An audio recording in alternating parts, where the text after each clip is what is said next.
Mari sambil kita merenungkan kebenaran, merenungkan kebaikan Tuhan. Ini kami Tuhan, kami mengucap syukur Tuhan.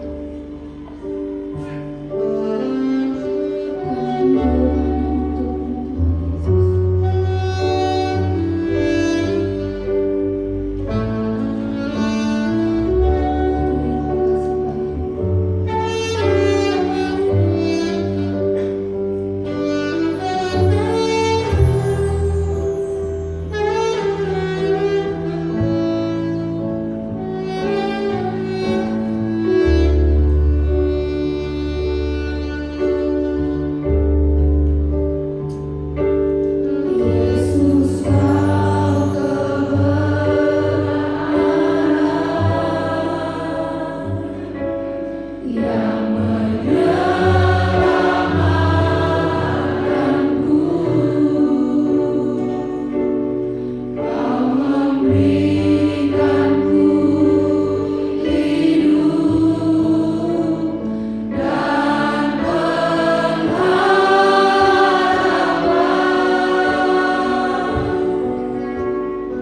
ini.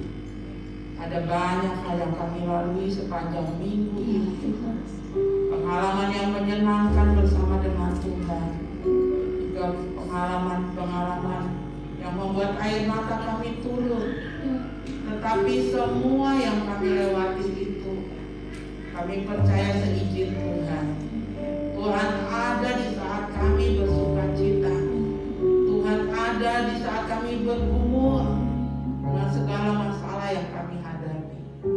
Tuhan juga ada di saat cucu terkasih kami, anak dari Ibu Sabrina, Engkau panggil pulang tadi malam. Engkau ada di sana Tuhan.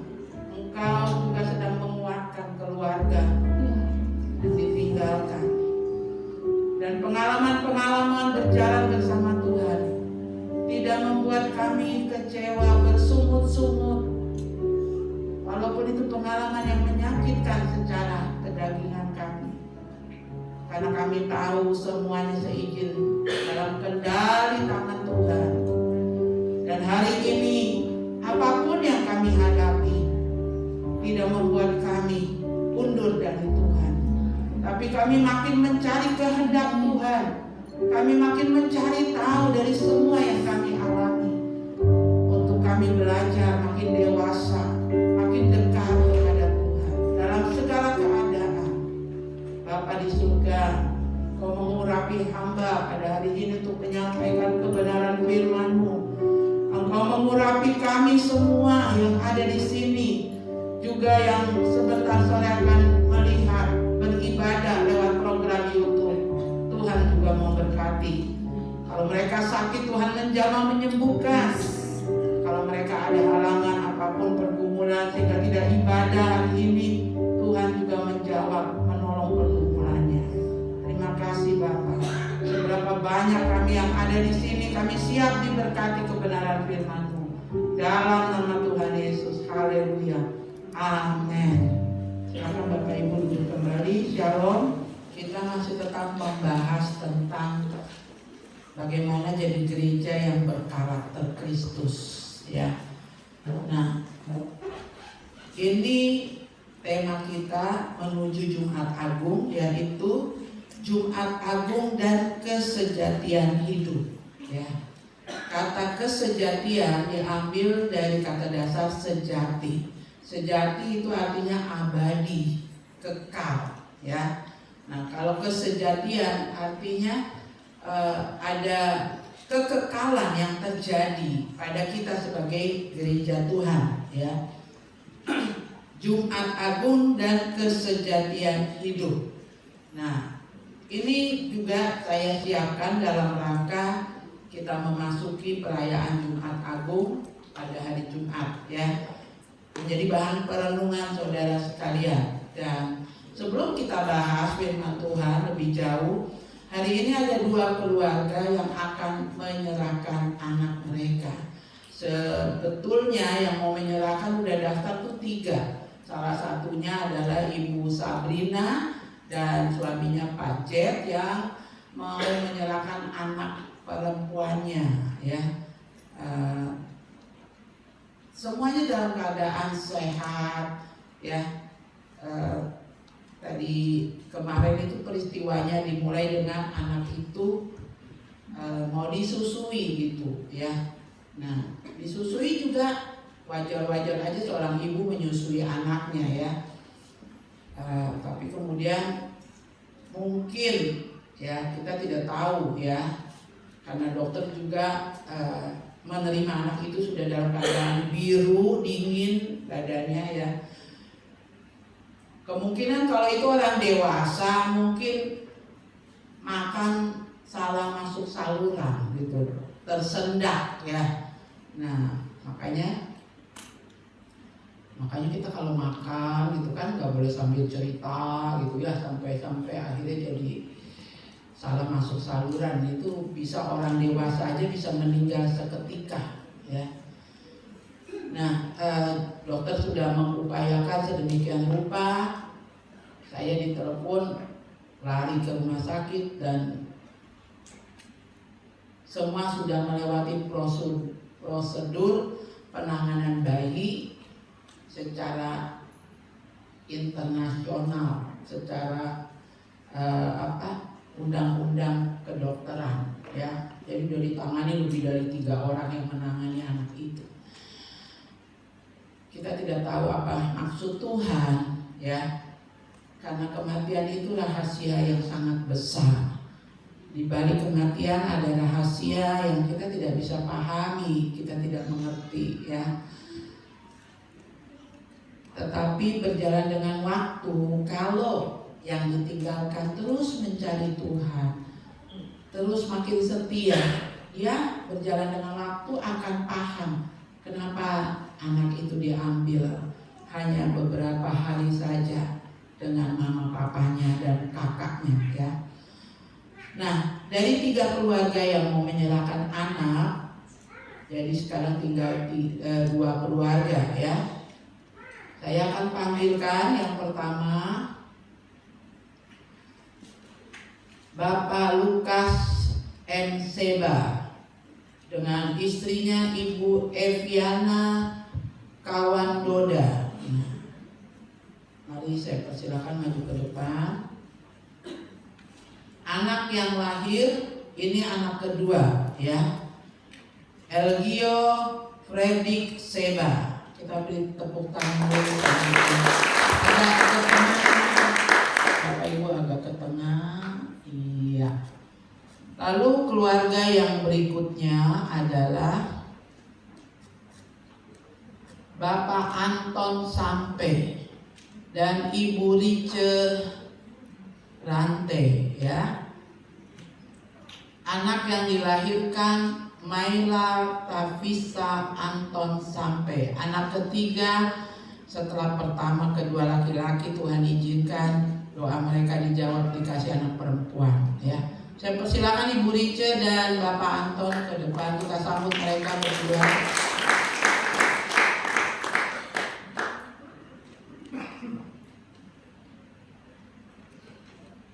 Ya, Bapak di sebelah sini, Pak.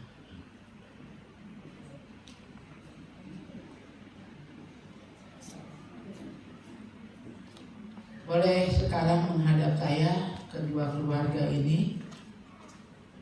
Markus 10 ayatnya yang ke-13 sampai dengan ayat yang ke-16 menjadi dasar Gereja Bethel Indonesia melaksanakan penyerahan anak. Dan juga Yesus ketika berusia 8 hari dibawa ke rumah Tuhan, disunat dan dibawa ke rumah Tuhan. Nah, kita pada waktu itu Yesus menggenapi ajaran dari perjanjian lama, dari Taurat Musa. Tapi setelah Yesus dewasa dan mengajarkan ajaran, yang menyampaikan ajaran, Tuhan Yesus sendiri mengatakan sunat secara lahiriah tidak diutamakan, ya, tetapi sunat secara rohani, artinya pembersihan hati, pembersihan pikiran, ya, itu untuk kita orang-orang yang hidup dari perjanjian baru. Jadi kenapa kita meneladani Yesus dibawa ke bait suci, tapi kita tidak sunat anak kita, ya, karena itu tadi, ya, ketika Yesus menyampaikan pengajaran, Yesus mengatakan sunat secara lahiriah itu tidak lagi diharuskan. Yang terpenting adalah sunat secara rohani, bersihkan hati, bersihkan pikiran, ya. Jadi yang kita kerjakan semua sesuai firman Tuhan. Bukan berarti tidak boleh saudara menyunat anak saudara, ya. Kalau anak saudara disunat boleh-boleh saja, tapi alasannya bukan karena kita mengikuti aturan agama Taurat Musa, tetapi demi kesehatan alasan kita sunat anak kita kalau saat ini, ya.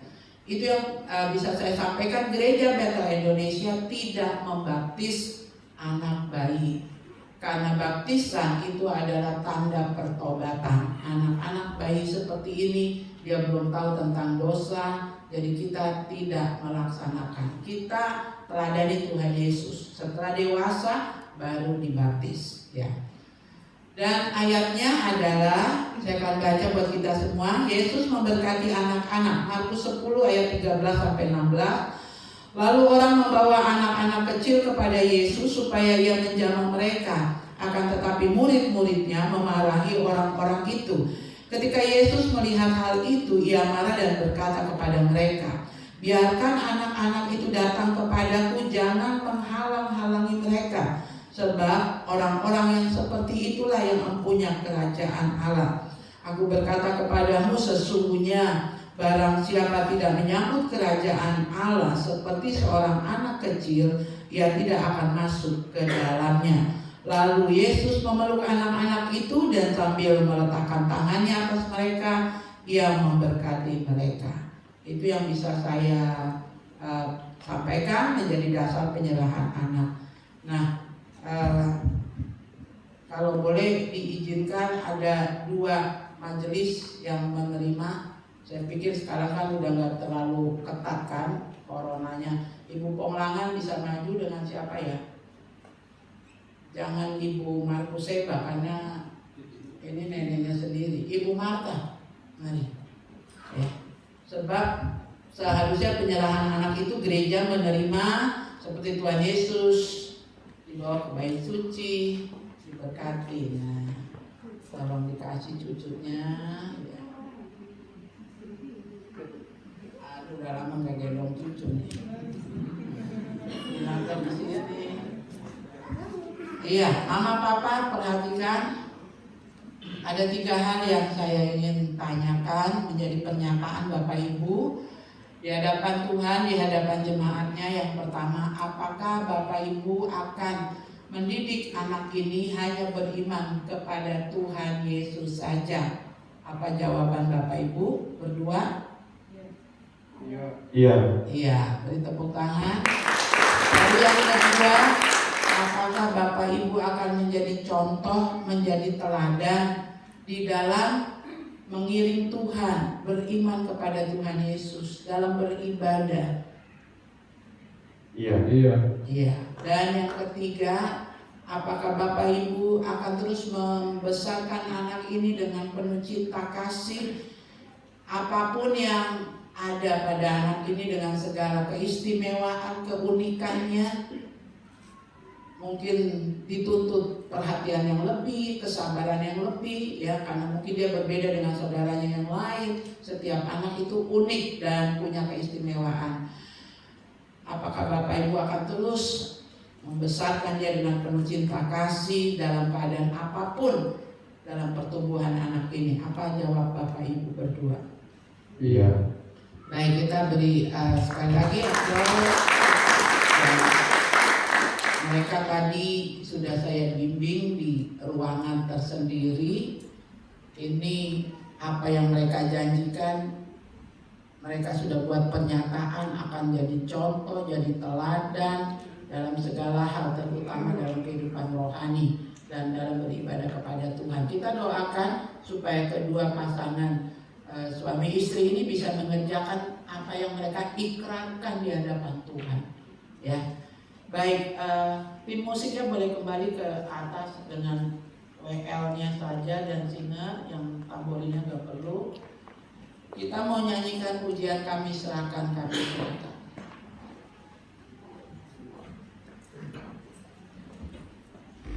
Mari jemaat bangkit berdiri untuk mendukung, menerima kedua cucu terkasih menjadi bagian dari keluarga kerajaan Allah. Kami serahkan, kami serahkan. Kami serahkan.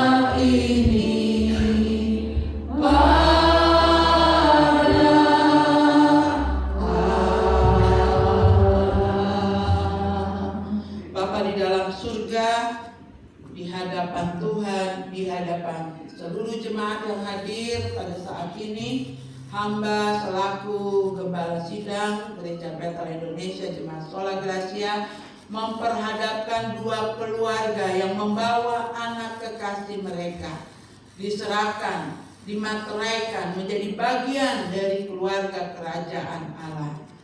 Izinkan hamba menumpangkan tangan menerima anak ini di tengah keluarga besar Jemaat GBI Sola Gracia.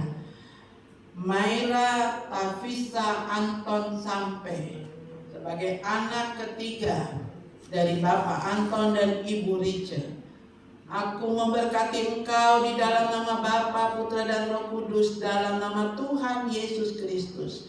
Diberkatilah pertumbuhanmu, diberkati kesehatanmu, diberkati kecerdasan, setiap tahap yang harus dilalui, bulan yang harus dilalui, tahun yang harus dilalui, pencapaian-pencapaian, engkau akan dibawa dalam penggenapan itu dalam kasih anugerah Tuhan. Diberkati, jauhkan dari segala sakit penyakit dalam pertumbuhanmu, segala kutuk penyakit apapun yang diturunkan dari pihak Bapa, dari pihak Mama, dijauhkan dalam pertumbuhanmu dalam nama Tuhan Yesus. Diberkati pada saat engkau tidur, pada saat engkau makan, pada saat engkau minum, bahkan ketika Mama dan Bapamu terlelap tidak menjaga, engkau tetap dalam penjagaan Tuhan dalam nama Tuhan Yesus. Dalam nama Tuhan Yesus memiliki keistimewaan lebih ya Tuhan daripada generasinya, sehingga dalam keistimewaan itu, kelebihan itu, nama Tuhan dipermuliakan. Dalam nama Tuhan Yesus kami memberkati engkau. Haleluya. Amin. Berkati juga bapaknya, ibunya Tuhan, sebagaimana apa yang mereka ikrarkan di hadapan Tuhan, di hadapan jemaat, dan mereka boleh benar-benar mengerjakan itu semua menjadi contoh, menjadi teladan. Apapun yang dikerjakan Bapak Anton dibuat Tuhan berhasil, dan lewat doa-doa Ibu Riche engkau membuat keberhasilan dalam rumah tangganya. Anak-anaknya bangun menyebut dia berbahagia karena dia menjadi contoh teladan bagi pertumbuhan anak-anaknya. Terima kasih Bapak, tutup bungkus keluarga ini dengan kuasa darah-Mu, keluar masuknya mereka dalam berkat-berkat dari Tuhan. Demikian juga hamba memperhadapkan Elgio Fredrik Seba sebagai anak kedua dari keluarga Bapak Lukas dan Ibu Aviana. Diberkatilah engkau dalam pertumbuhanmu, bulan tahun yang dilalui, pencapaian-pencapaian seorang anak dalam pertumbuhannya akan digenapi dalam hidupmu. Dijauhkan segala sakit penyakit dalam pertumbuhanmu, segala kutuk dari keturunan ayah, ibu, dan segala penyakit yang diturunkan kami tolak, kami patahkan dalam nama Tuhan Yesus Kristus. Aku memberkati engkau menjadi anak yang memuliakan Tuhan, memiliki keistimewaan di antara generasimu, di dalam nama Bapa, Putra, dan Roh Kudus, dalam nama Tuhan Yesus Kristus. Diberkati juga ayahnya Tuhan dalam pekerjaannya, dalam kedinasannya, Kau memberkati. Demikian juga ibunya diberikan kemampuan, hikmat dari Tuhan, menjadi pendoa untuk suami, untuk anak-anak. Anak-anaknya bangun menyebut dia berbahagia, dan suaminya akan diberkati dalam kedinasannya, dipromosikan dalam kasih anugerah Tuhan. Biarlah keluarga ini ada dalam pemeliharaanmu dari hari ini, tiap-tiap waktu, bahkan sampai selama-lamanya. Kami memperhadapkan dua keluarga ini dalam tangan kasih Tuhan. Seluruh jemaat mendukung dan ikut berdoa melihat kebaikan Tuhan dalam rumah tangga dan dalam pertumbuhan kedua anak yang kami serahkan. Dalam nama Tuhan Yesus, haleluya, amin. Silakan duduk kembali. Selamat berkati.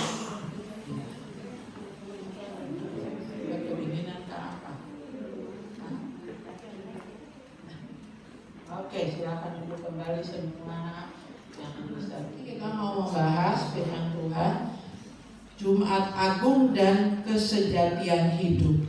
Bagaimana peristiwa di balik Jumat Agung membawa pengaruh dalam kekekalan, kesejatian, ya, dalam sejatinya kita sebagai gereja Tuhan. Nah, saudara yang kekasih, kita mau melihat firman Tuhan dalam peristiwa Yesus disalibkan, Lukas 23. Judulnya di sana perikopnya ayat 33, Yesus disalibkan. Lukas 23 ayat 33. Perikopnya Yesus disalibkan. Ayat-ayat yang sama juga ada dalam Matius 23, Markus 15, Yohanes 19, ya. Matius mencatat, Markus mencatat, Yohanes juga mencatat peristiwa ini, ya. Ayat 33, ketika mereka sampai di tempat yang bernama Tengkorak, Golgota itu dalam terjemahan di sana artinya Bukit Tengkorak, ya. Mereka menyalibkan Yesus di situ dan juga kedua orang penjahat itu, yang seorang di sebelah kanannya dan yang lain di sebelah kirinya. Yesus berkata, "Ya Bapa, ampunilah mereka, sebab mereka tidak tahu apa yang mereka perbuat." Dan mereka membuang undi untuk membagi pakaiannya. Orang banyak berdiri di situ dan melihat semuanya. Pemimpin mengejek dia. Katanya, orang lain dia selamatkan. Biarlah sekarang ia menyelamatkan dirinya sendiri, jika ia adalah Mesias, orang yang dipilih Allah. Juga prajurit mengolok-olokkan dia. Mereka mengunjukkan anggur asam kepadanya dan berkata, "Jika engkau adalah raja orang Yahudi, selamatkanlah dirimu." Ada juga tertulis di atas kepalanya, "Inilah raja orang Yahudi." Seorang dari penjahat yang digantung itu menghujat dia, katanya, "Bukankah engkau adalah Kristus? Selamatkanlah dirimu dan kami." Nah, sampai di sini beberapa tokoh yang terlihat, ya. Mungkin pintunya ditutup saja supaya udara AC-nya udah cuma 2. Biar dia masuk. Ya, saya ulangi ya. Dari bacaan kita mulai dari ayat 35 sampai dengan ayatnya yang ke-39, ini ada beberapa jenis manusia, ya, jenis orang mewakili, ya. Di situ dikatakan ayat 35, orang banyak berdiri di situ dan melihat semuanya. Orang banyak ini berarti dari berbagai kalangan, laki-laki, perempuan, anak kecil, orang dewasa, mewakili kelompok kita nih manusia, ya. Lalu dikatakan pemimpin mengejek dia. Nah, dari masyarakat umum sekarang naik ke pemimpin, ya. Katanya, orang lain dia selamatkan, biarlah sekarang ia menyelamatkan dirinya sendiri, jika ia adalah Mesias, orang yang dipilih Allah, ya. Jadi udah ada 2 kelompok masyarakat pada umumnya dari berbagai kelas, golongan, kasta, ya. Lalu kemudian ada para pemimpin ini berbicara tentang para imam, ya. Lalu juga dikatakan ayat 36, juga prajurit mengolok-olok dia, ya. Nah, ini mewakili lagi apa? Orang-orang dari tentara Romawi yang bertugas, ya.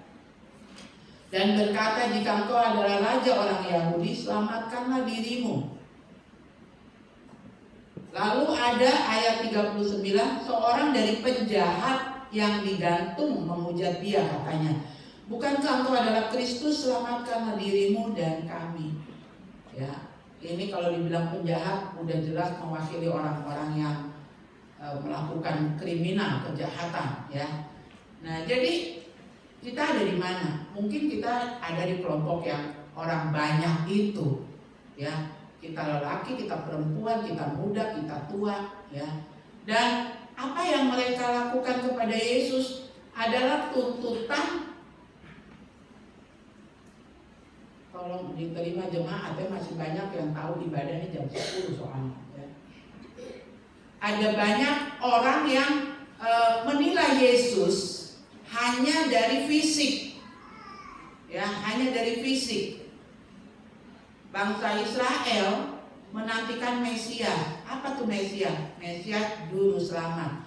Bangsa Israel percaya ada Mesias, ada juru selamat akan datang. Ya. Tapi gambaran mereka Mesias ini adalah raja di atas segala raja. Nah sekarang tiba-tiba lahirlah Mesias di kandang domba, lahirlah Mesias jadi anak masyarakat kebanyakan, anak tukang kayu dengan pakaian yang sangat sederhana, ya.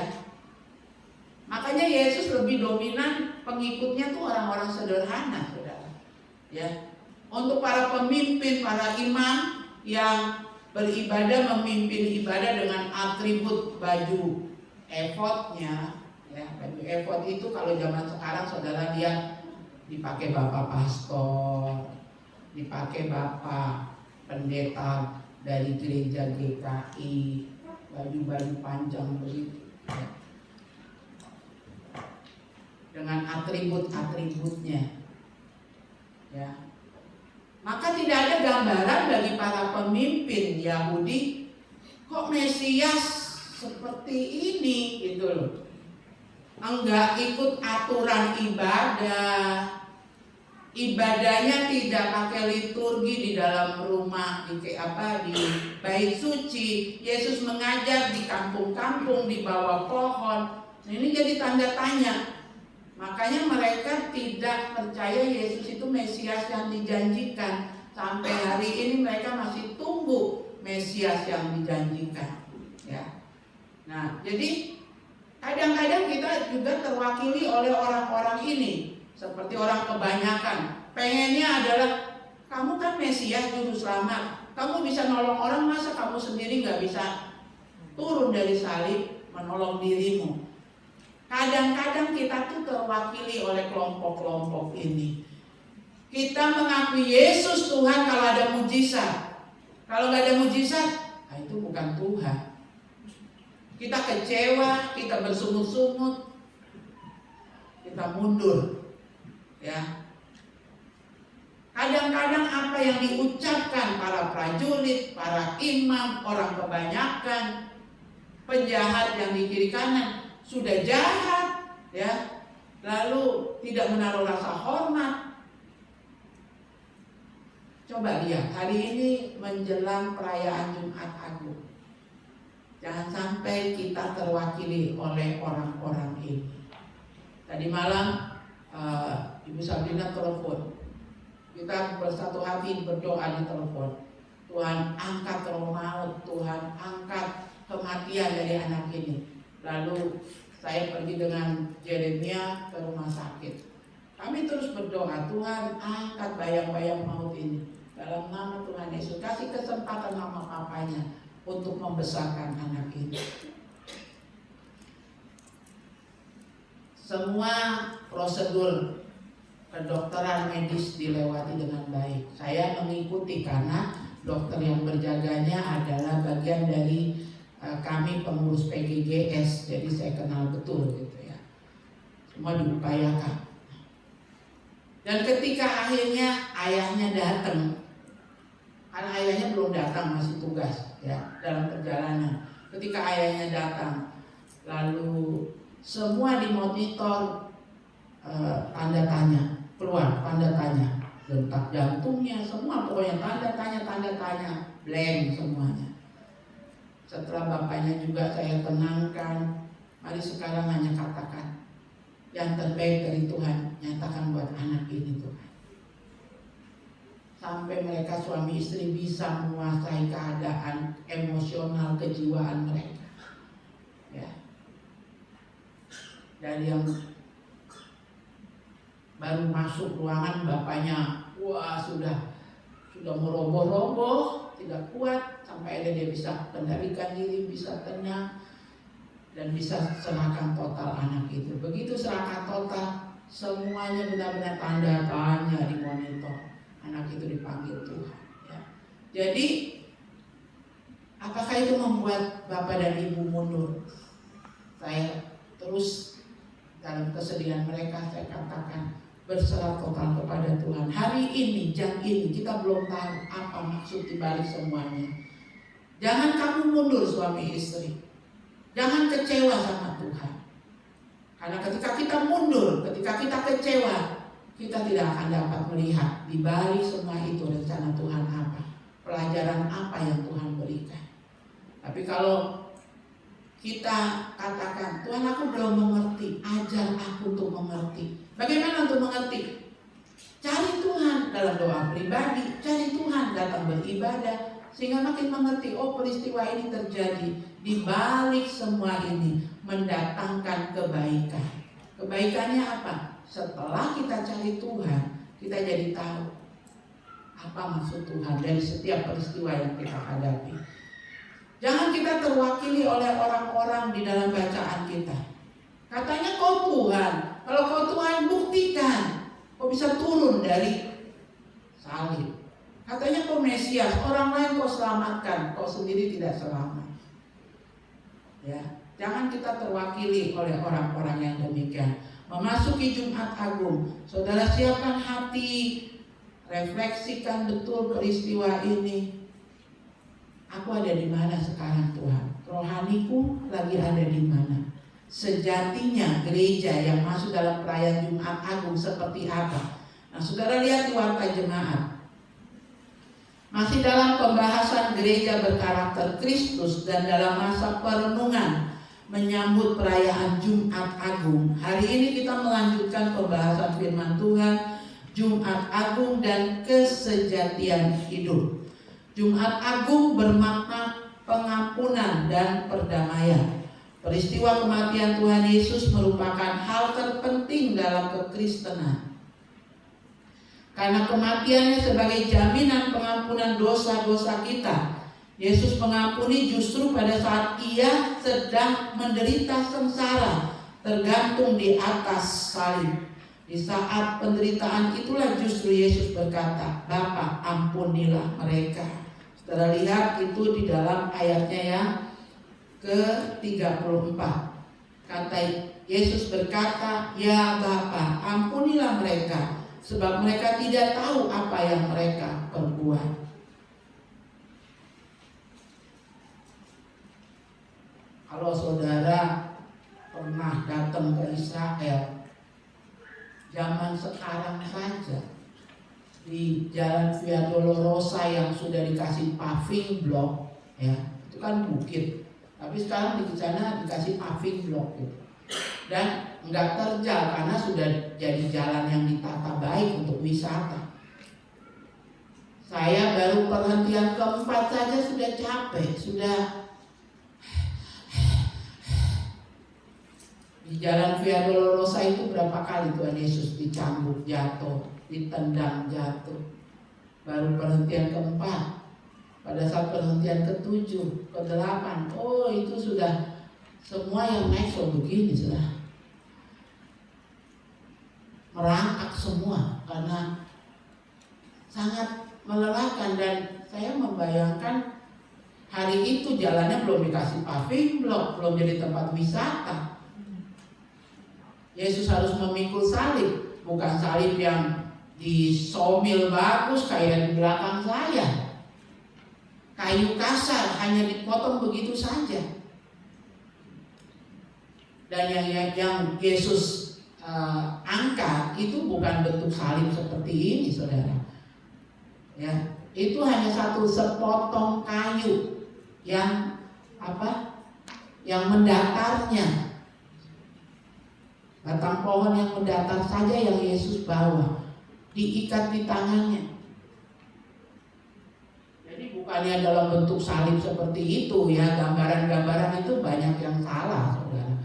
Karena yang tiang lurusnya itu sudah ada di bukit sana, yang di panggulnya tuh kayu yang mendatarnya. Nah, makanya jalan sudah modern aja saya nggak kuat, ya.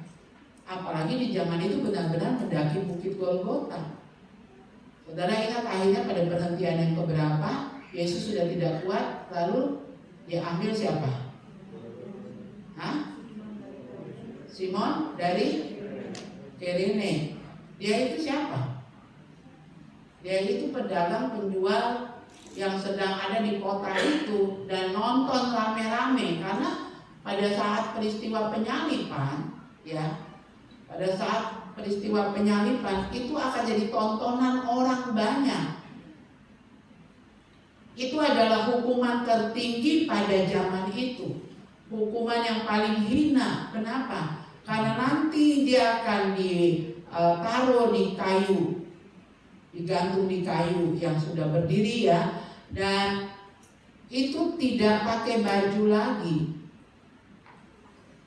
Dia memikul palang kayu itu setelah melewati persidangan di balai prajurit.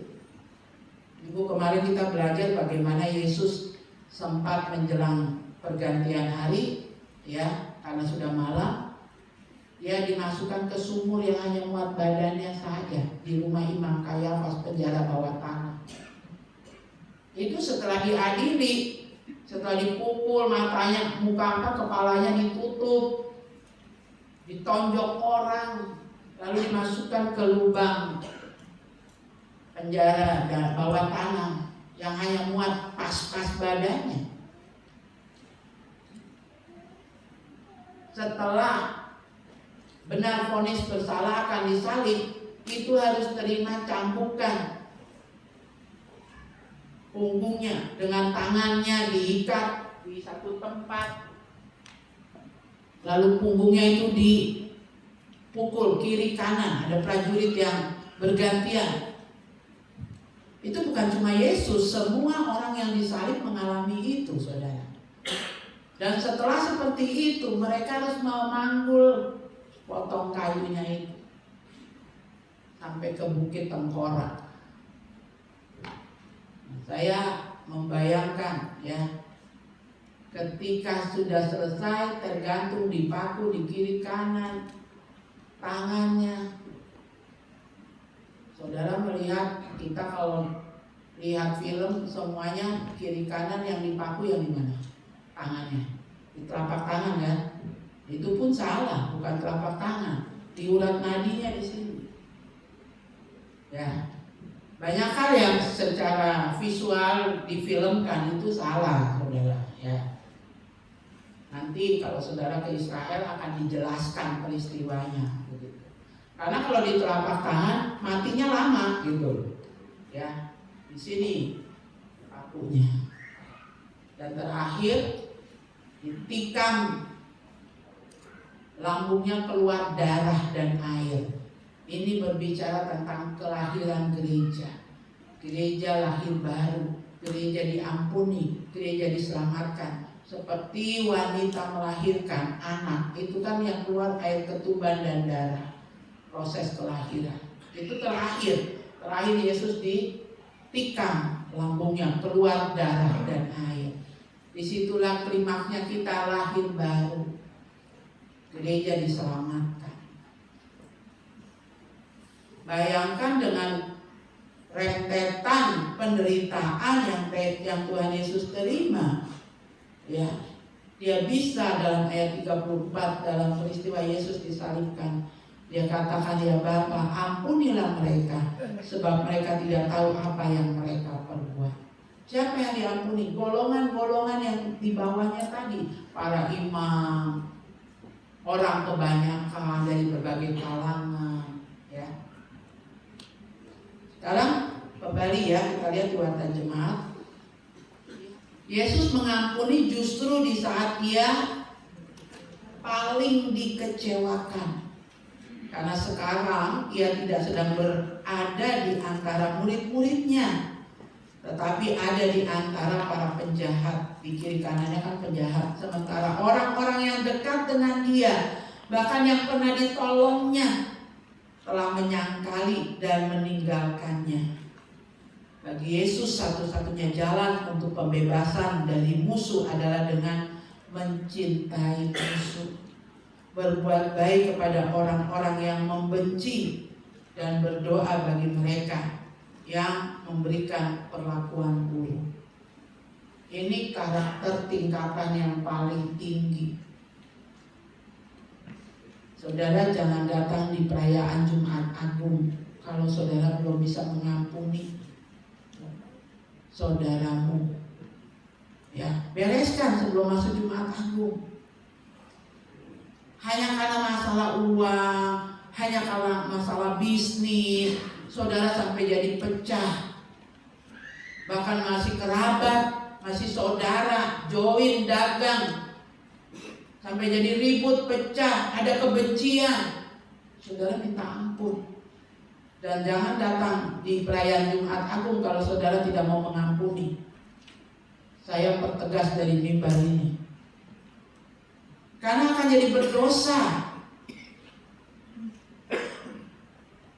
Apalagi kalau, saya sudah setahun tidak bicara dan saya tidak akan bicara sampai mati. Jangan gara-gara itu saudara gak bisa nerima keselamatan yang Tuhan kerjakan. Justru di saat Yesus paling dikecewakan. Wah, kalau saya juga memikirkan apa yang dirasakan Tuhan Yesus. Dia datang buat bangsa Israel, tapi bangsa Israel tidak percaya. Mengapa tidak percaya? Karena yang dirindukan Mesias adalah raja, seorang raja di atas segala raja, berarti kerajaannya akan lebih besar dari kekaisaran Romawi. Masa ini dia lagi nyerut-nyerut kayu.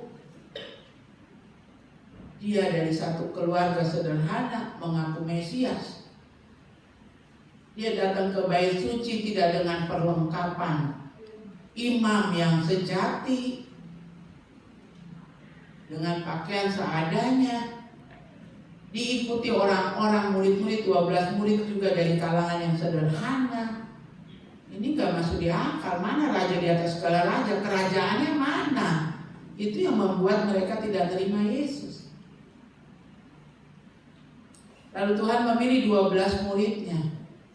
Dari 12 ini berjalan bersama Tuhan, tidur bersama Tuhan, makan bersama Tuhan, berdoa bersama dengan Tuhan. Justru satu menjual Tuhan. Udah dikecewakan sama umat yang dia datang untuk umat, untuk anak sulungnya, untuk Israel. Israel menolak, sehingga keselamatan itu ditawarkan pada saudara dan saya. Lalu yang kedua, dalam pelayanannya bersama 12 murid, kok bisa satu berkhianat menjual Tuhan Yesus. Lalu Simon Petrus yang diharapkan juga bisa menjadi tim yang solid, dengan emosinya ketika Yesus ditangkap, dia tebas kuping tentara Romawi. Tetapi ketika Yesus diadili di balai prajurit, dia menyangkal sebagai murid Yesus. Kalau saya jadi Tuhan Yesus, sedih apa? Sudah sama-sama pikir pengajaran itu so masuk, tetapi ternyata tidak masuk. Menyangka. Oh, itu baru 2. Lalu kemudian ketika Yesus mati di atas kayu salib, semua bubar kembali. Yang nelayan jadi nelayan. Karena apa? Mereka itu juga jangan-jangan mewakili kita. Karena Yesusnya udah gak ada, Yesusnya sudah mati. Banyak dari kita yang terwakili 12 murid, pengennya ada Yesus, ada mujizat. Ini benar Mesias. Kasih makan 5.000 orang dengan 2 ekor ikan, 5 roti. Ini baru juru selamat. Tapi begitu dia menghembuskan nafas di atas kayu salib, ya kita sudah tidak punya apa-apa lagi. Ayo sudah, mari kita kembali lagi cari ikan. Kadang-kadang saudara, Tuhan izinkan begini. Ketika kita terima Tuhan Yesus, lahir baru, semua gampang. Berdoa Tuhan jawab. Tapi begitu saudara makin dewasa, saudara diajak, mulai diarahkan terlibat pelayanan, dikasih tanggung jawab. Kok doa gak dijawab Tuhan ya? Orang yang tidak pelayanan, Jemaat itu yang biasa-biasa saja, malas ke gereja, kok diberkati Tuhan. Nah, ketika kita udah mulai menghitung-hitung itu dengan logika kita, maka kita terwakili 12 murid Yesus ya Mesias sudah nggak ada, juru selamat sudah mati. Ayo sudah kita balik lagi jadi nelayan. Ketika kita tidak melihat mujizat, kita akhirnya udahlah gak usah pakai Tuhan, kita usaha sendiri saja. Pada akhirnya 12 murid itu kocar-kacir. Terwakili, mungkin hidup kita seperti Thomas. Jawab dulu doa saya, baru saya percaya kau lagi. Kasih lihat dulu tanda luka itu, baru saya percaya, kata Thomas. Mungkin kita terwakili orang-orang ini. Dan hari ini kita mau bertobat. Tuhan, aku bertobat. Aku siapkan diriku untuk masuk di Jumat Agung, supaya aku benar-benar layak terima berkat pada perayaan Jumat Agung. Bahkan kita harus memiliki karakter Yesus. Ia paling dikecewakan ketika muridnya kocar-kacir, hilang semuanya, tidak ada lagi. Ketika orang mengolok-olok, bahkan disetarakan dengan penjahat di kiri kanan. Ketika dia berteriak dengan keras kepada bapaknya, Eli, Eli lama sabachthani, Bapak jangan tinggalkan aku. Tapi Bapak berpaling untuk dia tuntaskan misi keselamatan di atas kayu salib. Di saat tak berdaya, dia tetap katakan, Bapak ampuni mereka. Berapa banyak dari saudara yang sedang disakiti, mungkin oleh ipar, mungkin oleh teman di kantor, teman bisnis, istri mungkin yang teraniaya, suami yang gak bagus kelakuannya. Hari ini Tuhan tuntut sebelum masuk perayaan Jumat Agung, Bapak ampuni mereka. Kalau Tuhan Yesus pakai bahasa, sebab mereka tidak tahu apa yang mereka perbuat. Kalau saya nggak pakai bahasa itu ya. Soal ngomong dari bahasa yang halus, bahasa sindiran, bahasa kasar, berhadapan, tegur satu, tegur dua. Kalau di kantor udah SP1, SP2, SP3 dikeluarin gitu. Tapi ini kan gereja, tidak bisa pecat orang. Akhirnya saya cuma ampuni Tuhan karena dia masih bodoh jadi. Bukan bodoh orangnya ya, bodoh dalam kerohanian. Ampuni Tuhan. Ada kalau Yeremia juga ngeluh, cerita gitu kan, dia mulai dalam pengembalaan, tugas-tugas gereja. Kamu harus bisa mengampuni karena mereka masih belum mencapai seperti kita tingkat kerohanian. Belum mencapai tingkat kedewasaan rohani, masih dalam kebodohan rohani. Jadi ya ampuni. Sampai kapan? Bahkan sampai dia gak berubah pun, sampai kita tutup mata, ampuni, beri kesempatan.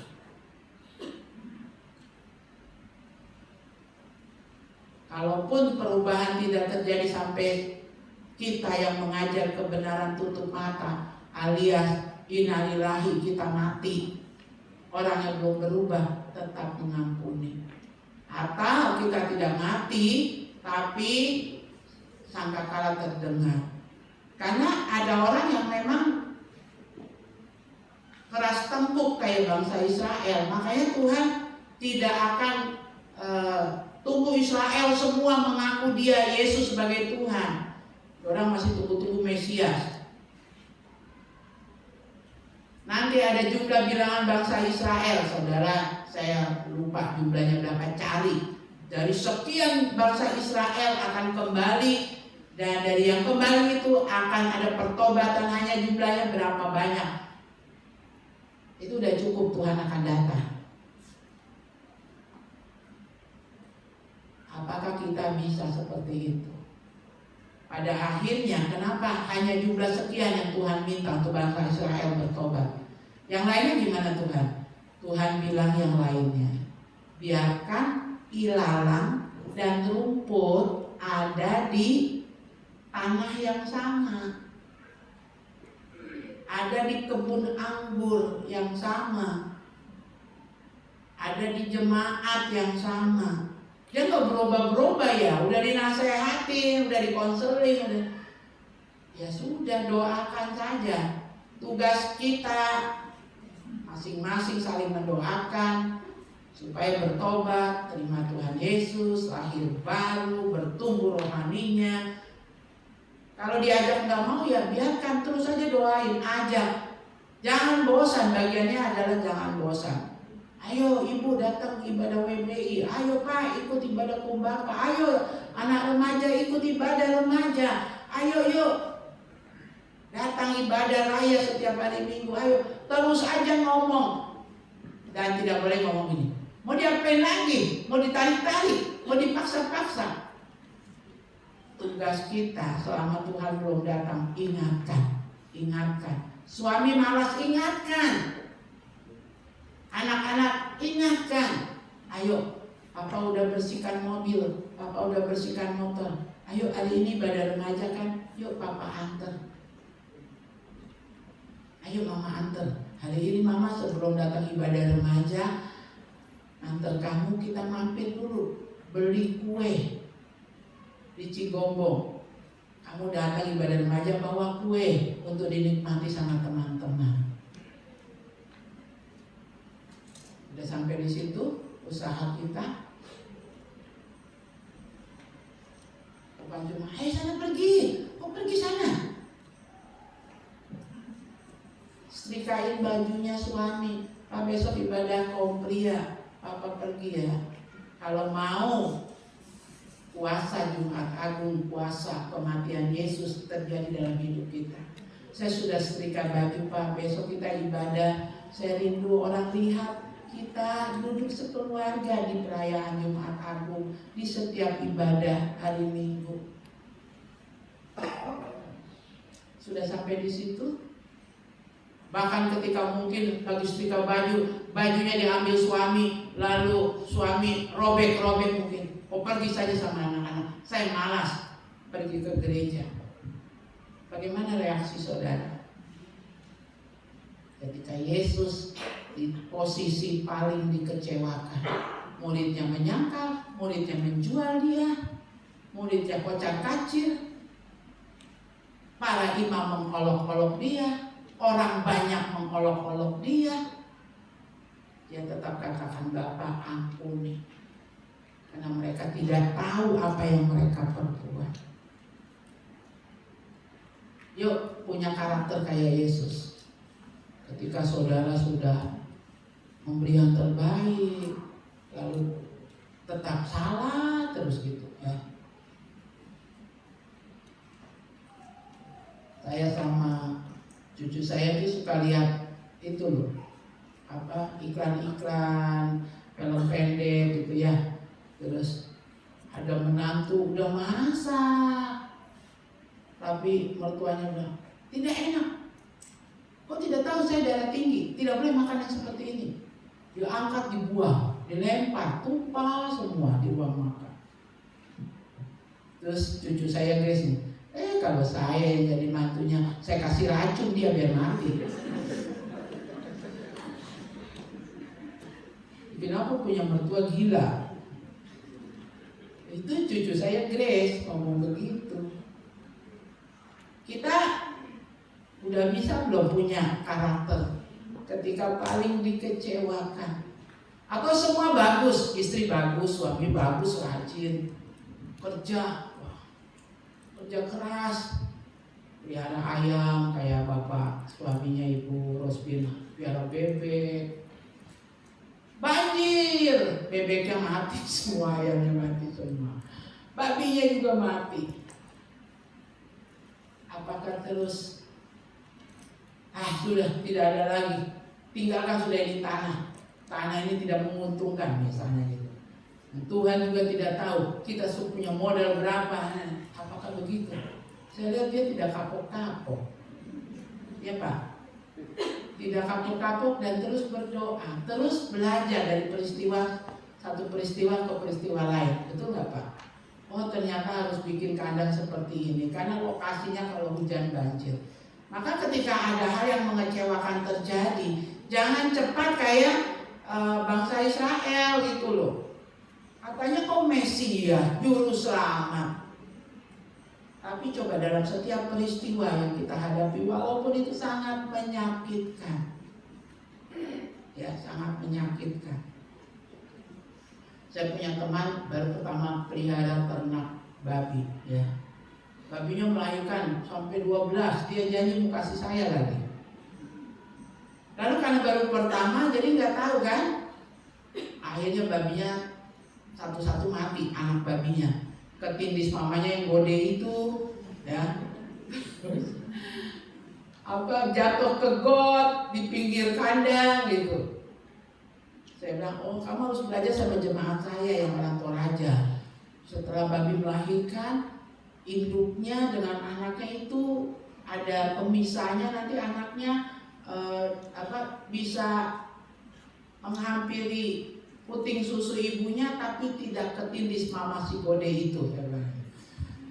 Wah, tapi dia nggak kapok-kapok ya, nggak kapok-kapok. Dari 12 yang hidup tinggal 4, dia coba lagi, dia belajar lagi. Dan saya bilang, kamu percaya nggak kalau kau sambil di kandang ganti marahmu dengan doa, babimu akan hidup. Karena apa? Sambil potong-potong singkong sambil marah-marah. Kok tambah besar bikin saya jadi repot. Makanan tambah banyak, baru ini laki juga di mana tidak bantu saya. Akhirnya apa? Matilah babi-babi itu. Karena bukan diberkati tapi dikutuki, ya kan? Jangan coba sambil mandikan, sambil potong singkong. Tuhan, singkong ini bikin dia jadi tambah gede. Orang lain 8 bulan, 10 bulan bisa dijual. Ini baru 6 bulan dia so gede dan sudah bisa dijual. Dan dia praktekkan itu. Posting lagi ke saya. Kakak, babi saya melahirkan lagi, asik. Akhirnya saya ulang tahun, dikasih 1 ekor bikin babi guling buat saya. Ayo mari. Dalam saat yang paling kita dikecewakan keadaan, kita dikecewakan mungkin suami, istri, ipar, rekanan, teman dagang, teman join bisnis, kita tetap mengampuni dan belajar dari peristiwa-peristiwa itu, perbaiki diri, makin dekat sama Tuhan. Ya, perhatikan lagi di warta jemaat. Hukuman salib yang harus ditanggung Yesus dan kematian yang merupakan puncak gerakan anti kekerasan yang dilancarkan Yesus demi membela rakyat yang ditindas penguasa agama yang berkoalisi, berkonspirasi dengan penguasa politik di zamannya. Salib adalah resiko tertinggi yang harus ditanggung Yesus dalam kesetiaan dan konsistensinya membela rakyat yang dipinggirkan. Kalau saudara lihat pada saat itu bangsa Israel dalam tekanan Kaisar Romawi, ya, dia masyarakat pada waktu itu dipinggirkan, diperlakukan tidak adil dan diperas tangan-tangan kotor penguasa agama dan politik pada zaman itu. Jadi bangsa Israel pada saat itu kan kayak Sakius. Kenapa Sakius dibenci sebagai pemungut cukai? Sebetulnya petugas pajak itu nggak berdosa kalau dia menjalankan tagihan pajak itu yang sesuai. Nah, kenapa Sakius dibenci? Karena dia pada waktu itu sebagai petugas pajak yang bekerja pada negara yang menjajah, yang menekan bangsa Israel, yaitu kekaisaran Romawi. Ya, jadi orang-orang Israel merasa, kamu ini penjilat, kamu ini kerja dengan pemerintah yang menekan kami, begitu. Dan dia minta uang berlebihan, ya. Kalau dia melakukan tugasnya dengan benar, itu tidak salah. Jadi jangan saudara bilang, nanti kalau punya teman kerja di pegawai negeri, di kantor pajak, ini sudah si Sakius, ya. Jangan gitu ya, nggak begitu ya. Kalau dia kerjanya benar ya nggak salah gitu loh ya. Nah, jadi pada zaman itu orang-orang Israel, apalagi jelas-jelas dari Israel sebagai pengikut Kristus itu kan dianiaya. Kalau saudara datang ke Vatikan ya, ada halaman Vatikan itu luas ya. Jalan masuknya sampai ke gedung yang ditinggali Paus sekarang itu sangat jauh ya. Dan saya sampai di sana pada waktu itu dengan Ibu Vina, Pak Fran, itu kaki sampai lecet jalan. Kami pikir dekat, udah gitu kami harus penerbangan, jadi kami sambil tarik-tarik koper baju kami gitu ya.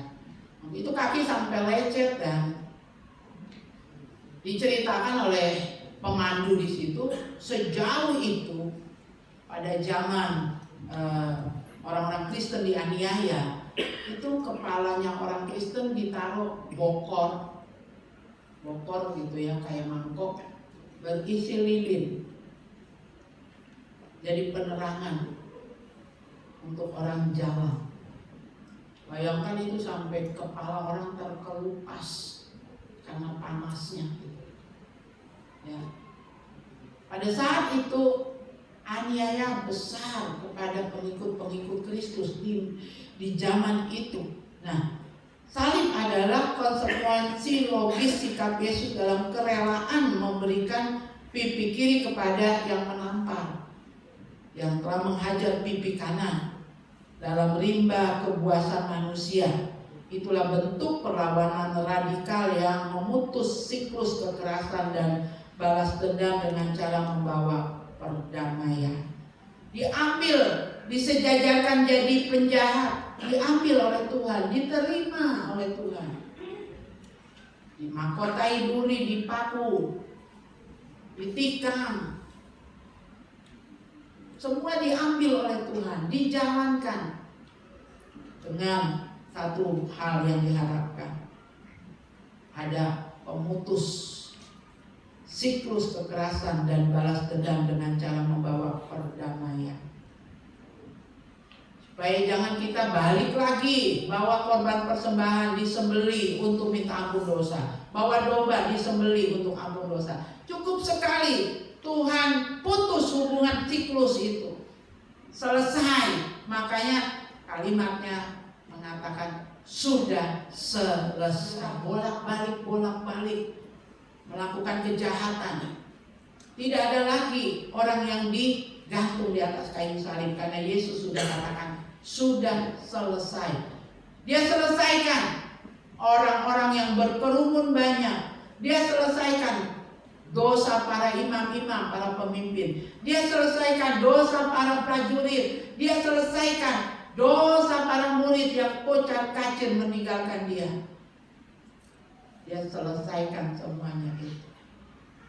Jadi kalau Yesus bilang sudah selesai, maka sekarang kita yang hidup di zaman Roh Kudus ini harusnya udah nggak ada lagi yang udah diselesaikan semua tuh catatan-catatan di kayu salib. Dosa apa? Perzinahan. Dosa apa? Penipuan. Dosa apa? Perselingkuhan. Dosa apa lagi? Pencurian. Dosa apa lagi? Pembunuhan. Dosa apa lagi? Semua itu udah diselesaikan. Yang diwakili oleh orang-orang yang ada di bawah salib yang berteriak, orang kebanyakan, para ahli Taurat, politikus, semua sudah diselesaikan. Jadi kalau sekarang kita yang hidup ini bikin lagi, berarti kita belum mengalami kuasa hakikat Jumat Agung. Kita belum jadi gereja yang sejati. Ya. Kalau saudara membela diri, saudara mungkin kita mengatakan, ya kita kan masih manusia, Ibu Gembala. Kalau engkau jatuh, Tuhan bilang apa? 7 kali orang benar jatuh, 7 kali bangkit. Artinya apa? Diselesaikan. Lalu berubah. Jangan jatuh di tempat yang sama ulang-ulang. Hanya apa yang jatuh di tempat yang sama ulang-ulang? Hanya apa? Alkitab menulis apa? Keledai. Saudara mau disamakan sama keledai? Kita ini gambar dan rupa Allah, bukan keledai, ya. Lihat bagian terakhir di Warta Jemaat. Pertanyaannya adalah, sudah sejauh mana teladan Yesus di atas terlihat dalam keseharian kita sebagai pengikut Kristus? Kesejatian hidup adalah hidup yang sejahtera, bukan saja dalam arti material, melainkan juga dari mampu mengungkapkan dirinya sebagai citra gambar Allah dalam membangun relasi dengan Allah, membangun relasi dengan sesama manusia, ya, ciptaan lain dan seluruh alam semesta. Hidup yang semacam itulah yang hendak dicapai oleh kita gereja Tuhan masa kini, dan kita harus terus memperjuangkan, ya, dengan susah payah. Tuhan menghargai usahamu. Makanya dibilang apa? Jerih lelahmu dalam mengiring Tuhan tidak. Jadi mengiring Tuhan kalau semuanya fine, enak-enak, nggak rasa jerih lelah. Tapi kalau udah beban berat, dikecewakan, kok masih tetap jalan, kok masih tetap ibadah, kok tidak menghujat Tuhan, maka ayat itu layak berlaku buat saudara. Jerih lelah dalam mengiring Tuhan tidak sia-sia. Tuhan perhitungkan. Kita tunduk kepala di hadapan Tuhan. Mari saya undang semua para pelayan kembali. Saya rindu kita mau nyanyi pujian lagunya Insinyur Niko, ya. Tak terukur kasih-Mu Yesus. Renungkan itu. Hari Jumat saudara datang, tidak ada lagi orang yang merasa kecewa karena sudah bisa mengampuni. Tuhan ampuni, ubahkan. Selagi pintu anugerah dibuka, masih ada kesempatan orang berubah. Jangan bosan berdoa, jangan bosan mengingatkan. Bawa orang-orang yang mungkin menyakiti saudara, bawa kepada Tuhan. Panggil namanya, doakan dia, ya. Siapkan diri saudara masuk dalam perayaan Jumat Agung. Yuk kita nyanyikan pujian tak terukur. Tak terukur kasih-Mu Yesus, Kau telah mati gantikan diriku. Kau curahkan darah-Mu untuk tebus dosaku. Lagi sekali katakan tak terukur.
Kondisi keadaan, karena kita adalah minoritas di tengah keadaan yang mayoritas.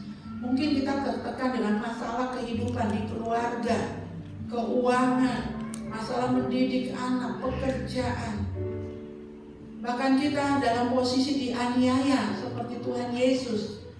Kita dilecehkan, kita dipinggirkan. Tapi mari karakter yang Tuhan berikan hari ini contoh, yang bisa mengampuni orang-orang yang berbuat jahat kepadanya. Bebaskan hati saudara. Jangan biarkan masuk Jumat Agung dalam kekecewaan, dalam tekanan, dalam permusuhan. Saudara yang mau membebaskan hatimu, karena Yesus sudah selesaikan semua di atas kayu salib. Mari bangkit berdiri bersama saya. Kalau tangan kanan saudara di dada, kita mau angkat lagi pujian ini. Kaum laki berdoa, kaum wanita naikkan pujiannya. Tante ukur kasih Yesus.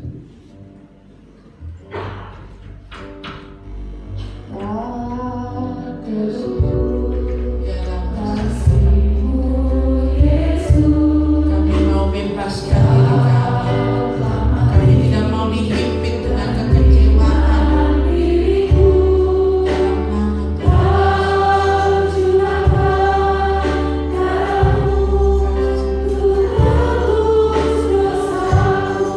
Lagi saya minta kaum pria nyanyikan pujian ini, kaum wanita berdoa, minta pembebasan hak mereka dari salib itu. Yesus sudah selesaikan. Jangan simpan akan pahit, jangan simpan kebencian, jangan simpan kekecewaan. Ampuni, lepaskan, bebaskan hati. Kasih Tuhan.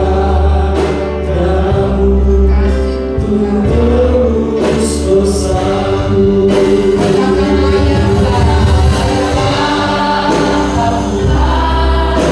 dipuji dan disembah, layak menyembah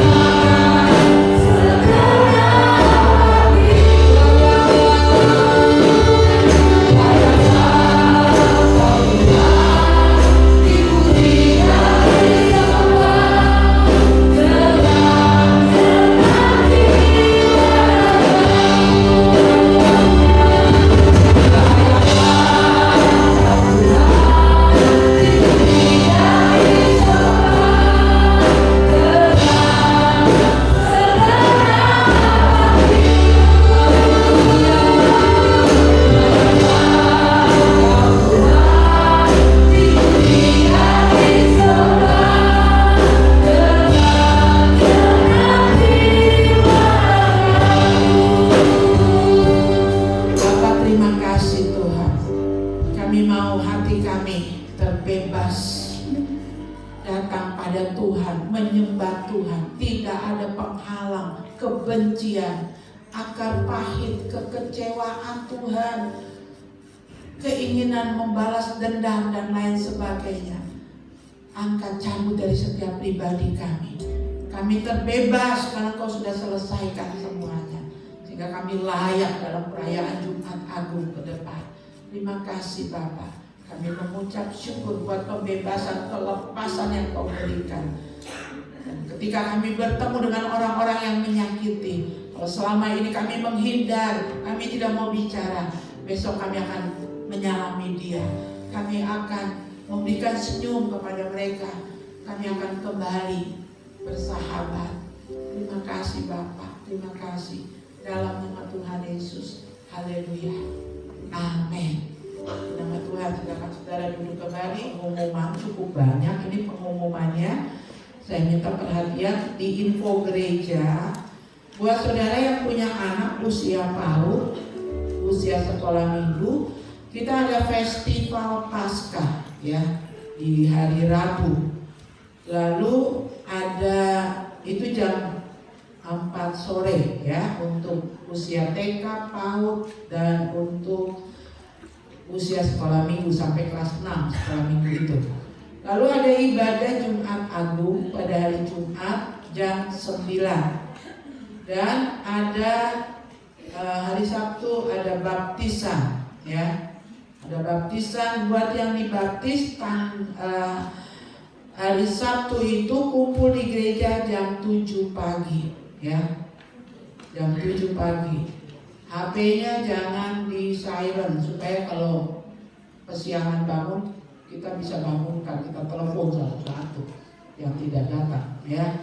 Lalu ada persiapan latihan musik seperti biasa, dan hari Minggu kita merayakan ibadah raya Paskah jam 9 ya. Ini saudara harus mendaftar. Ya, saudara harus mendaftar. Daftarnya gini. Keluarga Salmon 2. Marta Manggo istri, Esther siapa gitu. Jadi isi 1 gitu ya. Keluarga Elizabeth, Jeremia,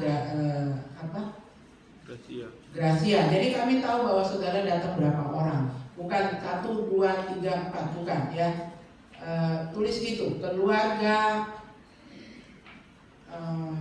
Bapak Frankie, keluarga Frankie, Cinta, itu kan Cinta ibu, lalu anak. Ya, jadi kami tahu Bapak datang berapa orang. Kita soalnya di perayaan Jumat Agung dan Minggu Paskah, pas Jumat Agungnya itu anak saudara ikut duduk, yang usia sekolah minggu pun harus ikut duduk. Ya, karena perayaan itu harus per keluarga hadir, ada di tempat yang sama. Ya, jadi kita akan atur sedemikian rupa. Sebab itu tolong daftarkan, pastikan saudara datang berapa orang ya. Itu untuk Jumat Agung dan ibadah Paskahnya. Lalu Minggu sore jam 15 atau jam 3, bagi Bapak Ibu yang punya anak usia remaja, ada retreat di Dosai, di rumah doa kita yang di Dosai. Lalu ada selebarannya seperti ini, mungkin anaknya Bapak Ibu sudah dapat ya. Tolong ditandatangani Bapak Ibu. Artinya gini, artinya acara ini kita semua bertanggung jawab. Bukan cuma saya gembala, pembina remaja, tapi Bapak Ibu pun bertanggung jawab. Tanggung jawabnya sejauh mana? 1, percayakan anak-anak kepada gereja. Lalu yang kedua, Bapak Ibu pastikan anaknya berangkat dengan bekal yang memadai, begitu ya. Dan kami tunggu ini dikembalikan terakhir kapan? Hari Kamis. Hari Kamis.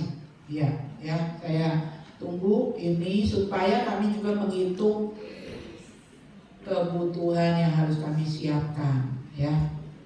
Dan apa saja kegiatannya juga sudah ditulis di sini. Jadi Bapak Ibu tolong ikut bertanggung jawab dengan kegiatan ini. Dan sebentar jam 2 kita ada ibadah pelepasan jenazah dari cucu terkasih anak dari Ibu Sabrina ya. Alamat rumahnya kita belum ambil ya. Nanti ditaruh di grup dari jemaat. Alamat rumahnya di perumahan apa itu ya? Perumahan apa? Siapa yang tahu? Devi tahu? Oh, di perumahan pertambangan, ya, di Kota Raja Dalam. Apa ya namanya itu? Furia. Ya pokoknya nanti saudara baca aja di grup ya. Dan saya berharap ayo kita support keluarga ini karena sangat menyakitkan ya, kehilangan anak yang baru berapa belas hari ditimang-timang, digendong ya. Sudah disiapkan baju untuk penyerahan pada hari ini, dalam keadaan tidak sakit, disusui, tiba-tiba diambil. Oh, itu sangat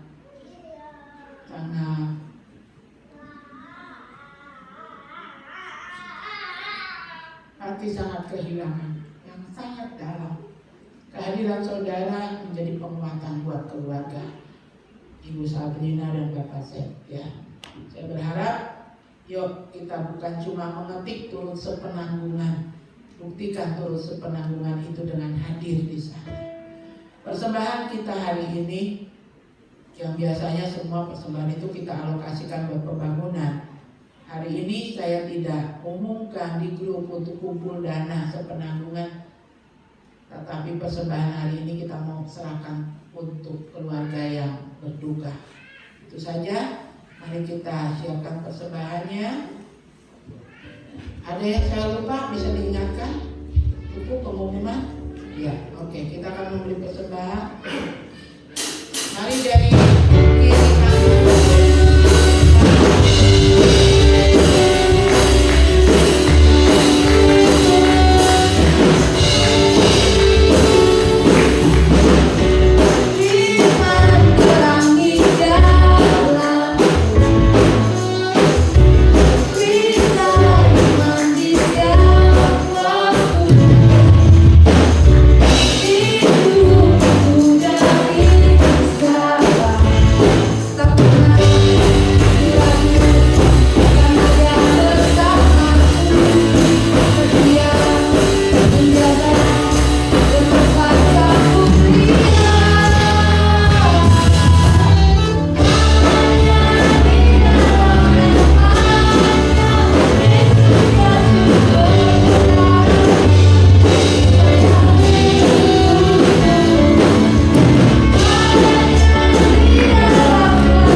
Kristus satu persatu kau perlihatkan dalam hidup kami nyata terjadi. Orang mengenal Tuhan lewat apa yang kami tampilkan.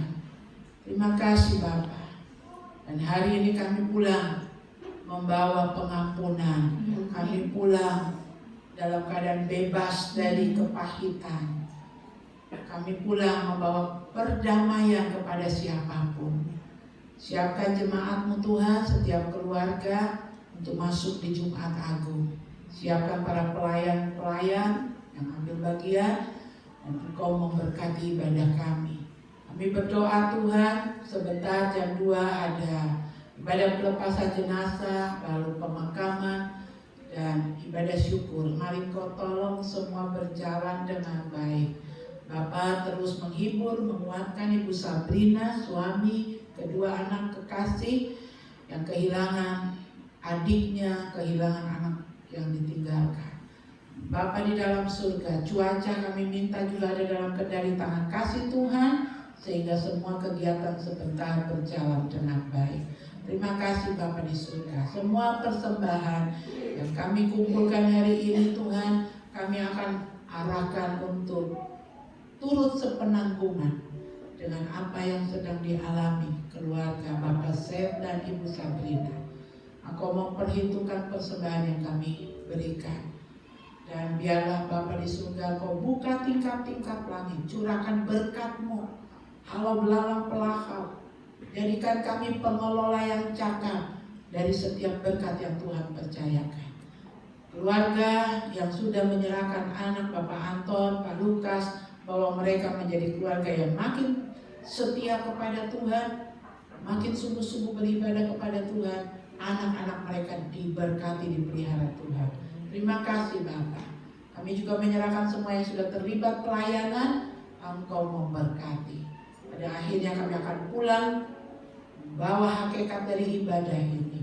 Biarlah kemenangan, hakikat ibadah, kesembuhan, kelepasan, damai sejahtera memenuhi hati kami semua. Kami akan pulang dengan membawa berkat yang berasal dari Allah Bapa, berkat yang berasal dari Tuhan Yesus Kristus dalam persekutuan Roh Kudusnya dari saat ini sampai Maranatha. Kita mau angkat